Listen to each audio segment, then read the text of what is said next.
आज सकाळपासून तुझ्या आठवणी वेढलं होते. आकाशात मेघ दाटून आले होते.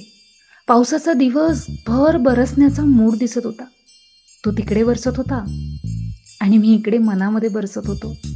त्याचे बरसणे सगळीकडे इमाने इद्वार सुरू होते. माझ्या मनात पण आज अगदी ढगफुटी झाल्यासारखी तुझ्या आठवणची बरसात चालू होती. तुला फक्त बहाणा हवा असतो बोलायला. लगेच सुरू होतोस वेडा दिवाना कुठला. वेळ काळ कशाचेच भान नसते तुला. कामे असतात बाबा मला दिवसभर. तुझ्यासारखी मनाची मालकी नाही का मी? खरंय तुझं. इतके सोपे नसते मनासारखं जगणं. माझ्या मनात येईल तेव्हा मला तू हवी असतेस. माझ्याशी मनसोक्तपणे बोलायला, माझ्या कविता ऐकायला.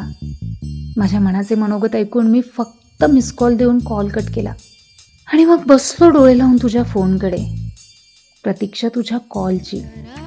ही वाट बघणी पण भारी मजेशीर असते बघ. बापू म्हणतात ना, प्रतीक्षेचा कालावधी जेवढा मोठा तेवढा भेटीचा आनंद द्विगुणित होतो. तुझा कॉल तसा खूप उशिरा आला, पण त्याआधी तू पाठवलेला तुझ्या हातावरील मेहंदीचा फोटो पोहोचला बरं का. तुझी मेहंदी बघून माझ्यातला रोमॅन्टिक कवी जागा नाही झाला तर नवलच, नाही का?